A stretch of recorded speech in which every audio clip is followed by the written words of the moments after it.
नमस्कार दोस्तों, आप सभी का स्वागत है आपके अपने चैनल एक स्टडी पॉइंट में। दोस्तों, आज हम बात करेंगे रामकृष्ण मिशन। आखिर रामकृष्ण मिशन की स्थापना कब की जाती है और किसने की है, वो सभी कुछ हम डिस्कस करेंगे। लेकिन अभी तक जैसे हम डिस्कस कर चुके हैं सोशल रिलीजियस रिफॉर्म मूवमेंट, उस बारे में हमने देखा। तो फर्स्ट ब्रह्म समाज पर भी हमने बात की है और ब्रह्म समाज के बाद हमने बात की आर्य समाज, प्रार्थना समाज, और उसी का ही हम नेक्स्ट जो पार्ट आज डिस्कस करेंगे। आज का हमारा टॉपिक है रामकृष्ण मिशन। रामकृष्ण मिशन की जब हम बात करते हैं, रामकृष्ण मिशन को कहाँ पर इस्टेब्लिश किया जाता है? कलकत्ता में स्थापित किया जाता है। कब? 1897। और इस तरह से हम देख सकते हैं कि 1897 में इसको इस्टेब्लिश किया जाता है। लेकिन हम ये भी देखते हैं, हमें सबसे ज़्यादा ज़रूरी है कि हम स्वामी विवेकानंद के बारे में जानें और रामकृष्ण परमहंस के बारे में जानें। तो चलिए, एक समरी हमने रेडी की है, सभी एक समरी है। और अभी हम देख लेते हैं संस्थापक की। हम बात करते हैं कि रामकृष्ण मिशन के फाउंडर कौन है। ठीक है ना, संस्थापक हम के फाउंडर ऑफ रामकृष्ण मिशन तो स्वामी विवेकानंद। और हम देख सकते हैं स्वामी विवेकानंद का जो एक हम कहें कि कब उनकी बर्थ होता है, कब उनकी डेथ होती है, तो 1863 में उनका जन्म होता है और 1902 में उनकी डेथ हो जाती है। लेकिन हम देखें बचपन का नाम, जो एक बचपन का नाम है विवेकानंद का, वो क्या है? नरेंद्रनाथ दत्त। और नरेंद्रनाथ दत्त से कैसे स्वामी विवेकानंद बन जाते हैं, उस पर भी हम बात करेंगे डिटेल में। लेकिन हम देखें, फिर हम बात करते हैं कि स्वामी विवेकानंद के जो गुरु हैं कौन है? रामकृष्ण परमहंस। और रामकृष्ण परमहंस की तो हम बात कर ही रहे हैं, लेकिन रामकृष्ण की जब डेथ हो जाती है, उनकी मृत्यु के बाद हम देखते हैं विवेकानंद ने क्या किया, जो रामकृष्ण परमहंस की जो एक आइडियोलॉजी है, जो उनकी एक एजुकेशन है, ठीक है ना, यह उनकी विचारधारा को प्रचार प्रसार किया। उन्होंने शिक्षाओं का प्रचार प्रसार किया और शिक्षाओं को आधार बनाकर जो उनका हम कह सकते हैं जो एक आइडियोलॉजी, उसको बेस बनाकर उन्होंने रामकृष्ण मिशन को स्थापित किया। चलिए, उसके बाद हम देखते हैं रामकृष्ण परमहंस के बारे में थोड़ा सा हम जान लें। रामकृष्ण परमहंस हम कह सकते हैं स्पिरिचुअलिटी की बात करें हम, और आध्यात्मिकता को लेकर बात करते हैं, नॉलेज को लेकर या डिवोशन की हम बात करें, भक्ति और ज्ञान, ठीक है ना। उन्होंने कहा कि मानव जीवन का जो एक सब हम कह सकते हैं जो सबसे एक इम्पोर्टेंट टारगेट होता है, जो महत्वपूर्ण टारगेट है, वो क्या है? मोक्ष, फ्री, मुक्ति। चलिए, उसके बाद हम देखें आखिर हम कहें रामकृष्ण परमहंस का कोई कंट्रीब्यूशन है या नहीं, कोई योगदान उन्होंने दिया है? हाँ, यस, हम कह सकते हैं इंडियन कल्चर को लेकर, ठीक है ना, भारतीय संस्कृति को उन्होंने क्या किया? एक समग्रवादी दृष्टि को उजागर किया। इट मीन्स हम कह सकते हैं कि इंडियन कल्चर को लेकर वेद उपनिषद की जो एक परंपरा चली आ रही थी, ठीक है ना, हम जब भारतीय संस्कृति की बात करते हैं तो वेद उपनिषद, ठीक है ना, उन सभी का एक महत्वपूर्ण स्थान दिया उन्होंने और उस परंपरा को आगे बढ़ाने का काम किया। चलिए, उसके बाद हम देखें सर्वधर्म संभाव। अगर थोड़ा सा हम और चलते हैं, रामकृष्ण मिशन की हम बात करें, सर्वधर्म इट मीन्स सभी धर्मों को एक जैसा वो मानते रहे और इस सिद्धांत को उन्होंने फॉलो किया और उसको एस्टैब्लिश भी हम कहें, सिद्धांत की नींव रखी जाती है। और हम देखें मानव सेवा, मानव सेवा ही ईश्वर की सेवा मानी गई। किनके द्वारा? रामकृष्ण परमहंस के द्वारा। उन्होंने कहा कि अगर हम मानव की सेवा कर पाते हैं तो वह भी ईश्वर की सेवा ही मानी जाएगी, ठीक है ना। और हम जैसे बात कर रहे थे, सभी धर्मों का सार जो होता है, एक आधार जो होता है, हम कह सकते हैं, ठीक है ना, सभी धर्मों का जो एक ही मुख्य हम कह सकते हैं, सभी धर्म चाहते हैं कि सभी मिलजुल कर रहे, ठीक है ना। तो इस तरह का एक एफर्ट्स उनके द्वारा किया जाता है, सभी धर्मों का एक ही उद्देश्य होता है। चलिए, उसके बाद हम नेक्स्ट आगे आते हैं, स्वामी विवेकानंद की हम बात करें, आखिर वो किस तरह के हम देखते हैं। स्वामी विवेकानंद की हम बात करते हैं आध्यात्मिकता या आध्यात्मिक राष्ट्रवाद और आधुनिकता के सपोर्ट में है। स्वामी विवेकानंद की अगर हम बात करते हैं स्पिरिचुअलिटी, आध्यात्मिकता को उन्होंने सपोर्ट किया। और हम कह सकते हैं स्पिरिचुअलिटी, नेशनलिज्म की हम बात कर सकते हैं, आध्यात्मिक राष्ट्रवाद और मॉडर्निटी को उन्होंने सपोर्ट किया है। और इसी में हम देखें, जब हम स्वामी विवेकानंद की बात करते हैं तो उनकी जो एक पॉपुलरिटी है, जो उनकी प्रसिद्धि है, वो किस बेस पर उन्हें मिलती है या किस आधार पर वो फेमस हो जाते हैं। 1893 में हम देखते हैं शिकागो यूएसए में एक विश्व धर्म सम्मेलन का आयोजन होता है और उसमें भारत के हिंदू, हम कहें भारत से हिंदू धर्म के प्रतिनिधि के रूप में विवेकानंद पार्टिसिपेट करते हैं। और हम देखते हैं फिर जो हमारे जो रिलीजियस फिलोसफी की हम बात कर सकते हैं, धार्मिक दर्शन है, ठीक है ना, तो पूरे विश्व को उससे परिचित कराते हैं। और उनका अपना स्पीच भी है, वो आप यूट्यूब पर भी सुन सकते हैं, मेरे प्यारे भाई और बहनों, जो उन्होंने स्पीच दिया था। और वो उसी से हम देखते हैं कि स्वामी विवेकानंद पूरे विश्व में फेमस हो जाते हैं, प्रसिद्ध हो जाते हैं। चलिए ठीक है, उसके बाद हम देखते हैं स्वामी विवेकानंद की हम बात करें, अपोज टू कास्ट सिस्टम की हम बात कर सकते हैं, और अपोज टू या हम कहें एंड ऑफ अनटीचेबिलिटी, छुआछूत के अंत की बात करते हैं, उसका विरोध करते हैं। जो सोशल इविल्स की हम बात कर सकते हैं, सामाजिक क्रोधियों, उन सभी का विरोध किया जाता है। और इसमें भी हम देखें सार्वभौमिक धर्म, इट मीन्स हम कहें सभी धर्मों को उन्होंने मान्यता दी है, ठीक है ना, सभी धर्मों को, जैसे उनके जो गुरु हैं रामकृष्ण परमहंस सभी धर्मों को एक जैसा मानते हैं, तो वह भी इस तरह से ही मानते हैं कि सभी धर्म एक जैसे ही होते हैं। और उसके बाद हम देखें सपोर्ट टू, हम कह सकते हैं इंग्लिश एजुकेशन, ठीक है ना, उन्होंने अंग्रेजी शिक्षा को बहुत ज़्यादा सपोर्ट किया है। और उसके बाद हम ह्यूमनिज्म की हम बात कर सकते हैं, मानववाद और यूनिवर्सल ब्रदरहुड, उन सभी के जो आदर्शों की हम बात कर सकते हैं। यूनिवर्सल ब्रदरहुड को लेकर भी उन्होंने एफर्ट्स किया कि इसको हमें कैसे भाईचारा, इट मीन्स हम ये भी कह सकते हैं विश्व बंधुत्व, यूनिवर्सल ब्रदरहुड की हम बात करें, विश्व स्तर पर भाईचारा बने, इस तरह के एफर्ट्स किए जाते हैं। ह्यूमनिज्म मानववाद का कंसेप्ट कि मानव की सेवा कर पाए। चलिए अब विस्तार से हम बात करते हैं। अब हम देखें थोड़ा रामकृष्ण परमहंस के बारे में, हम स्टार्टिंग में थोड़ा जाने। रामकृष्ण परमहंस की हम बात करते हैं, इनका जो जन्म होता है वो 1836 और उनकी जो डेथ होती है 1886 में उनकी डेथ हो जाती है।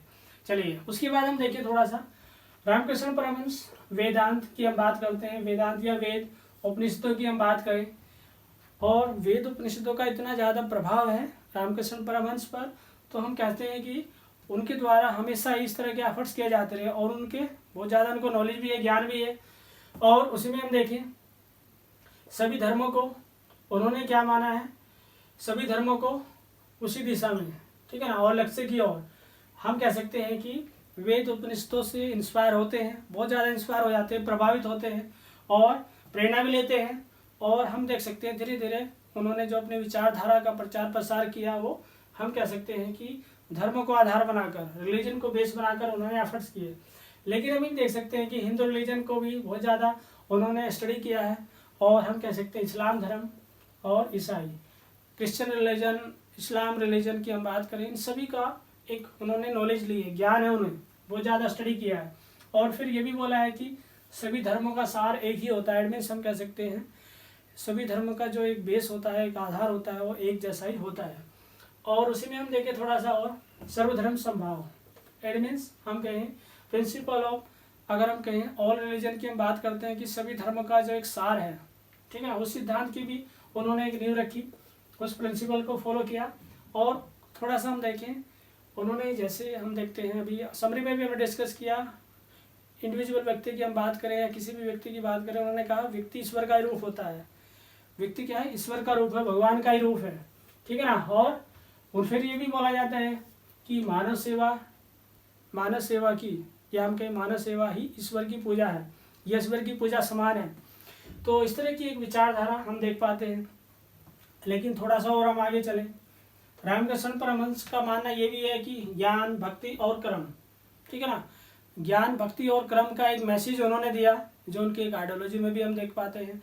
और ज्ञान, भक्ति, it means knowledge, devotion and action, ठीक है ना, इस तरह से हम देख पाए। तो इस जो एक उन्होंने एक हम कहें कि जो इस तरह की एक आइडियोलॉजी बनी हुई है, इसी से विवेकानंद भी प्रभावित होते हैं। बहुत ज़्यादा प्रभावित होने के बाद हम देख सकते हैं धीरे धीरे हम थोड़ा सा और आगे चलें। हालांकि विवेकानंद ने क्या किया, फिर थोड़ा सा हम आगे चलते हैं। विवेकानंद ने रामकृष्ण मिशन की स्थापना करना क्यों समझा, उचित समझा।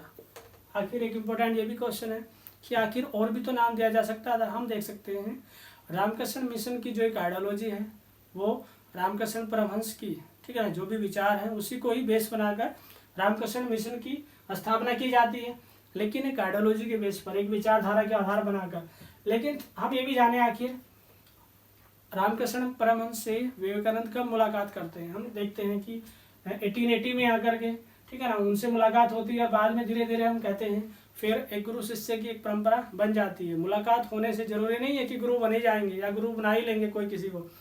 तो हम देखते हैं जब उनकी मुलाकात होती है 1880 में, तो काफ़ी ज़्यादा प्रभावित हो जाते हैं। प्रभावित होने के बाद उन्हें अपना गुरु मान लेते हैं। चलिए, इंस्पायर होने के बाद और हम देख सकते हैं विवेकानंद की जब हम बात करते हैं तो वेदांत और आध्यात्मिक ज्ञान की प्राप्ति के लिए उन्होंने ऐसा किया। इट मीन्स स्पिरिचुअलिटी नॉलेज की हम बात कर सकते हैं, आध्यात्मिक ज्ञान, क्योंकि हम देख सकते हैं कि जब विवेकानंद, जब हम कहते हैं कि एजुकेशन वो ले पा रहे थे तो बहुत सारे उस तरह के माइंड में उनके इस तरह के क्वेश्चन बन रहे थे जिनका सोल्यूशन उन्हें नहीं मिल पा रहा था, या हम कहें कि उनका आंसर उन्हें नहीं मिल पा रहा। तो बाद में धीरे धीरे वो तलाश करते रहे, और जब हम अपनी प्रॉब्लम का सोल्यूशन करने के लिए एफर्ट्स करते हैं तो डेफिनेटली हम सक्सेसफुल भी हो जाते हैं। ठीक वही कंडीशन हम देखते हैं कि विवेकानंद के साथ में भी होती है कि विवेकानंद ने भी इस तरह का एक एफर्ट्स किया कि मुझे ऐसे गुरु की तलाश है जो मेरी सभी शंकाओं का समाधान कर दे। तो अगर सर्च करते हैं तो ऐसा गुरु मिल भी जाता है। तो ऐसा हम देखते हैं कि स्वामी विवेकानंद को भी ऐसे गुरु मिले जो उनकी सभी समस्याओं का समाधान कर दे। वेदांत या आध्यात्मिकता की ज्ञान के लिए उन्होंने अपना जो गुरु चुना, किसको? रामकृष्ण परमहंस को चुना। और उसके बाद हम देखते हैं फिर उन्होंने काफ़ी ज़्यादा इंस्पायर होते हैं और फिर रामकृष्ण मठ को, हम कहें रामकृष्ण मठ को एस्टैब्लिश करते हैं। कब? 1886 में आकर के। और धीरे धीरे हम देखते हैं फिर रामकृष्ण मठ को तो एस्टैब्लिश कर देते हैं, लेकिन यहीं पर ही सीमित नहीं होते हैं। फिर बाद में हम देखते हैं रामकृष्ण मठ को स्थापित करने के बाद भारत में भ्रमण के लिए निकल जाते हैं, घूमने के लिए। और हम देखते हैं फिर जो एक रामकृष्ण मिशन की जो एक आइडियोलॉजी है, मठ ही तो स्थापित किया है, लेकिन हम देखते हैं फिर अपने गुरु की जो शिक्षाएं हैं उसका प्रचार प्रसार करते हैं। और शिक्षाओं का प्रचार प्रसार करते करते हम देखते हैं राजस्थान पहुंच जाते हैं। राजस्थान में उनकी हम देखते हैं मुलाकात होती है राजा कुंवर सिंह से। राजा कुंवर अजीत सिंह उनका पूरा नाम है। और हम देखते हैं राजस्थान खेतड़ी के महाराजा हैं। कब पहुंचते हैं? 1893 में। और हम देख सकते हैं काफ़ी उनका सपोर्ट मिलता है, राजा का विवेकानंद को बहुत ज़्यादा सपोर्ट मिलता है। और हम देखते हैं राजस्थान के खेतड़ी के जो राजा हैं, राजा कुंवर अजीत सिंह, उन्हें नहीं, राजा अजीत सिंह ही उन्हें सलाह देते हैं कि आपकी जो एक सोच है या आपका जो एक नज़रिया है वो काफ़ी डिफरेंट है, तो आप क्यों ना अपना नाम विवेकानंद रख लें। विवेकानंद का मतलब क्या होता है? विवेकानंद का मतलब होता है जो किसी भी कंसेप्ट को लेकर या किसी भी विचार को लेकर, किसी भी मुद्दे को लेकर बहुत ज़्यादा सोच विचार करने की क्षमता हो जिसके अंदर। तो जब अजीत सिंह उनसे मिलते हैं तो उनकी वार्तालाप होती है, तो वार्तालाप होने के बाद उनका सपोर्ट तो मिलता है, लेकिन उन्होंने कहा कि आप अपना नाम ये रख लीजिए। तो हम देखते हैं फिर उनकी सलाह पर ही, ठीक है ना, उन्होंने जब एडवाइस किया तो नरेंद्र नाथ दत्त, अभी तक हम देख पा रहे हैं कि उनका जो बचपन का नाम था नरेंद्र नाथ दत्त, और किस में कन्वर्ट हो जाता है? स्वामी विवेकानंद। फिर हम देखते हैं नरेंद्र नाथ दत्त के बारे में हम इतना नहीं जानते जितना कि हम स्वामी विवेकानंद के बारे में जानते हैं। तो स्वामी विवेकानंद बन जाते हैं, ठीक है ना। चलिए ठीक है, अपने विवेक के आधार पर उनको एक प्रसिद्धि ये मिल जाती है और इस तरह से अजीत सिंह उनको सजेस्ट करते हैं कि अपना नाम ये रख लीजिए। चलिए ठीक है, लेकिन विवेकानंद भी एक्सेप्ट कर लेते हैं जो इस तरह का एक उन्हें इस तरह का एडवाइस दिया जा रहा है। चलिए उसके बाद हम देखते हैं 11 सितंबर 1893 में हम देखते हैं फिर शिकागो USA अमेरिका में एक विश्व धर्म सम्मेलन का आयोजन किया जा रहा है। और उसके बाद हम देखते हैं विश्व धर्म सम्मेलन का आयोजन तो किया जा रहा है, आखिर है क्या विश्व धर्म सम्मेलन? विश्व धर्म सम्मेलन की हम बात करें, जो भी अपने धर्म के बारे में सबसे ज़्यादा एक्सपर्ट हो, ठीक है ना, वही एक प्रतिनिधि भेजा जाए। तो सभी देश अपना भेज रहे हैं, सभी तैयारी चल रही है। अब डिस्कशन इंडिया से भी चल रहा है कि हिंदू धर्म का कोई प्रतिनिधि है जो शिकागो विश्व धर्म सम्मेलन में बोले। तो बहुत सारा डिस्कशन चलता रहा, बाद में डिसाइड किया गया कि विवेकानंद को भेज दिया जाए और उनके पास नॉलेज भी बहुत ज़्यादा है। तो हम देखते हैं फिर 1893 में, ठीक है ना, तो उनको नाम फाइनल किया जाता है और USA शिकागो में जो एक सम्मेलन होना है हिंदू धर्म के प्रतिनिधि के रूप में, as a representative of Hindu religion. तो हम देखें उन्होंने पार्टिसिपेट किया और पार्टिसिपेट करने के बाद हम देखते हैं जो उनका स्पीच है वो यूट्यूब पर आप इजीली देख पाते हैं, मिल सकता है। और तो उसमें हम देखते हैं उनके जो स्टार्टिंग के जो वर्ड थे, हालांकि हम देखते हैं जैसे कि इंग्लिश लैंग्वेज को फॉलो करते हैं, इंग्लिश लैंग्वेज की उनको नॉलेज भी है, चाहते तो वो भी इंग्लिश में अपना स्पीच कर सकते थे कंप्लीट, लेकिन उसके बाद नहीं, उन्होंने सारा नॉलेज होने के बाद भी उन्होंने अपना जो स्पीच है वो हिंदी में ही उन्होंने किया, और स्टार्टिंग के जो वर्ड है, ठीक है ना, मेरे प्यारे भाइयों बहनों, इस तरह का जो एक स्टार्टिंग का उन्होंने जो स्टार्ट किया अपना स्पीच। और उसके बाद धीरे धीरे उन्होंने अपने रिलीजन या हम कहें हिंदू धर्म के बारे में बहुत ज़्यादा जो भी उन्होंने बताया। तो उसके बाद हम देख सकते हैं कि काफ़ी उनको प्रसिद्धि मिलती है। और स्पीच कंप्लीट करने के बाद हम देख सकते हैं कि पूरे विश्व में फेमस हो जाते हैं कि विवेकानंद ने अपनी स्पीच इस तरह से दी है, और अपने धर्म के बारे में, हिंदू धर्म के बारे में, हिंदू संस्कृति के बारे में किस तरह से उन्होंने बताया है। लेकिन हम देखें फिर उसके बाद, हालांकि स्पीच कंप्लीट करने के बाद हम देखते हैं अप्रोक्सीमेट 3 ईयर का टाइम उन्होंने यूएसए में स्पेंड किया, यूएसए में रहते हैं। और हम ये भी देखते हैं फिर 1896 में आकर, 1896 में न्यूयॉर्क में ही उन्होंने एक वेदांत सोसाइटी को इस्टेब्लिश किया। वेदांत सोसाइटी को बनाते हैं। हालांकि वेदांत सोसाइटी क्या है, अगर हम देखते हैं वेदों को लेकर, जो वेदों से संबंधित, अपने वेदों से संबंधित ज्ञान का प्रचार प्रसार कर पाए, इस तरीके की सोसाइटी बना दी जाती है। और हम ये भी देखते हैं फिर 1897 में स्वामी विवेकानंद वापस आते हैं भारत, और भारत आने के बाद हम देखते हैं फिर 1 मई 1897 में हम देखते हैं रामकृष्ण मिशन को इस्टेब्लिश कर दिया जाता है। हालांकि अभी तक रामकृष्ण मिशन को इस्टेब्लिश नहीं किया गया था, लेकिन हम भी देखते हैं उससे पहले रामकृष्ण मठ की हमने बात की थी। रामकृष्ण मठ को इस्टेब्लिश कब किया गया था, 1886 में। लेकिन हम देखें अप्रोक्सीमेट 11 ईयर के बाद, ठीक है ना, 11 वर्षों के बाद हम देखते हैं रामकृष्ण मिशन को इस्टेब्लिश कर दिया जाता है।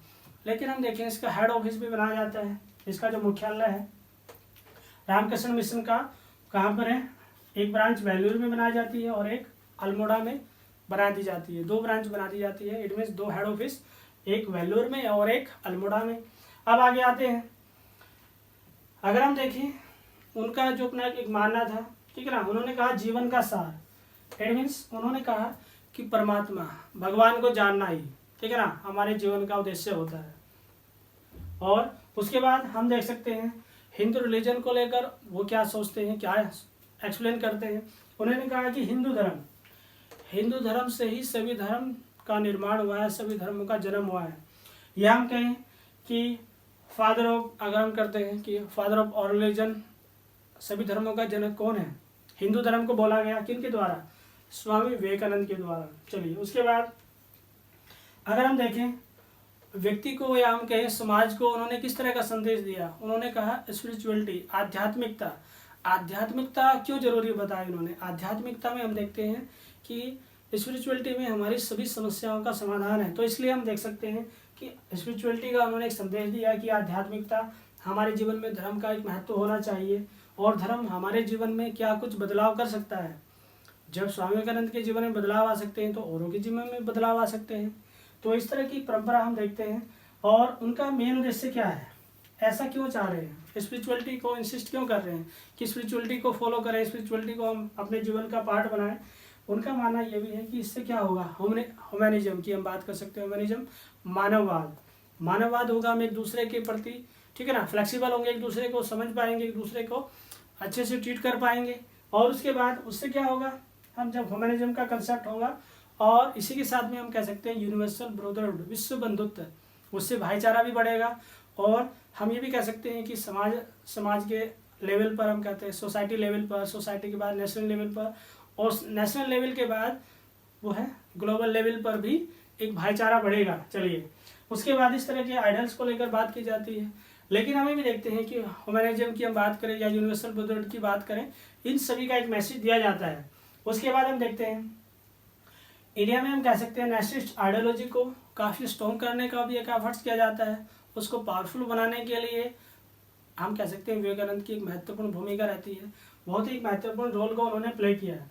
चलिए उसके बाद हम देखते हैं एक उनकी बुक है, स्वामी विवेकानंद की एक बुक है, क्या है, आई एम ए सोशलिस्ट, मैं समाजवादी हूँ, ठीक है ना, एक बुक है।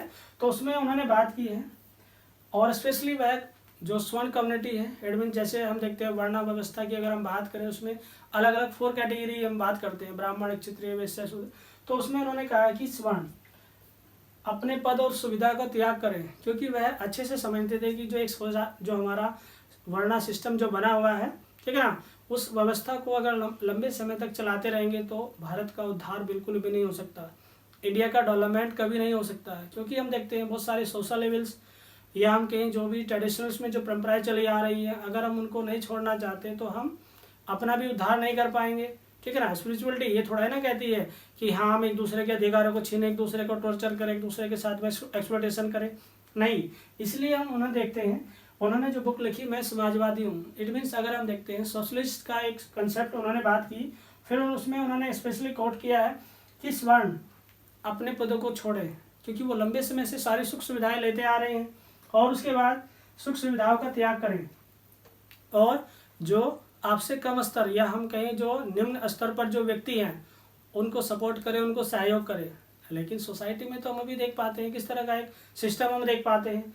चलिए उसके बाद हम देखें कंट्रीब्यूशन की हम बात करें, हालांकि उनका क्या योगदान है हम देखते हैं। जैसे वेदांत आइडियोलॉजी को एक्सेस करना या एक्सेस टू वेदांत आइडियोलॉजी की हम बात कर सकते हैं, वेदांत विचारधारा का प्रचार प्रसार की बात करते हैं, और इसमें हम देख सकते हैं गॉड में उनका ट्रस्ट है, भगवान में उनकी एक आस्था है, श्रद्धा है, और हमें भी देखते हैं मूर्ति पूजा में भी वह ट्रस्ट करते हैं, विश्वास करते हैं।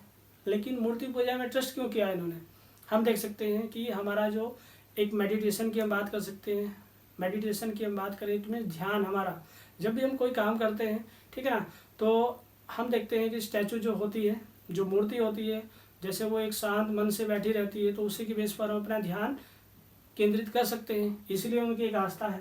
चलिए उसके बाद हम देखते हैं अवॉइड टू सोशल इविल्स की हम बात कर सकते हैं, सामाजिक बुराइयां कुरीतियों का उन्होंने अंत करने की बात की है।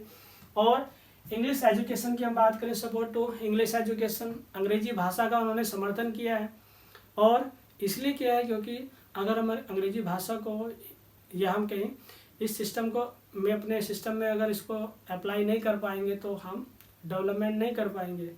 और अगर थोड़ा सा हम और भी देखते हैं स्वामी विवेकानंद के बारे में, जनरली हम 12 जनवरी को हम यूथ डे भी मनाते हैं, ठीक है ना। और हम ये भी देख सकते हैं कि अप्रोक्सीमेट 39 ईयर का एक टाइम, जो हम कहते हैं कि 39 ईयर का एक टाइम विवेकानंद ने अपना जिया है। लेकिन इस टाइम पीरियड में भी हम देखते हैं स्वामी विवेकानंद की विश्व में प्रसिद्धि है, और हम उनके बहुत सारे इस तरह के थॉट विचार सुनते भी हैं कि उठो जागो और तब तक मत रुको जब तक तुम्हें सफलता ना मिल जाए।